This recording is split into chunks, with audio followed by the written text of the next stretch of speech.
Community in Polk County is still reeling from that tragic Christmas Eve plane crash in Bartow. 5 people dead, including a single father and his 2 daughters, one an aspiring teacher, the other a newlywed. They arrived at the Bartow Municipal Airport before the sun this morning. 70-year-old John Shannon, a father and a pilot, led the excursion.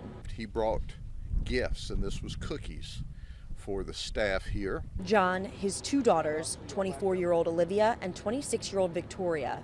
Victoria's husband, 27-year-old Peter Worthington, and a friend, 32-year-old Krista Clayton, got into the plane. He took off to the east, and after he was in the air for reasons unknown to us, he crashed. The helicopter pilot on duty heard the commotion. He heard the engines rev up and the plane start to take off.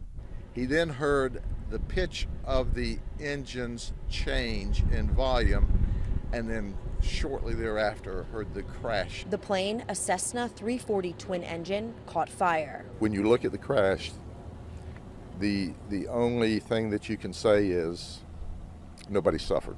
Polk County Sheriff Grady Judd, who knew John personally, tells us there was heavy fog in the area. I asked my pilot, who is, by the way, our senior pilot, who has decades of aviation experience, should anyone have been taken off in a small aircraft in this fog? And he said, no, sir, absolutely not. It is unknown if the fog played a role in the crash, but the sheriff does know one thing. You know, certainly we wish we could rewind this. And if we could, you know, I would wrestle him to the floor to keep him from getting in that airplane.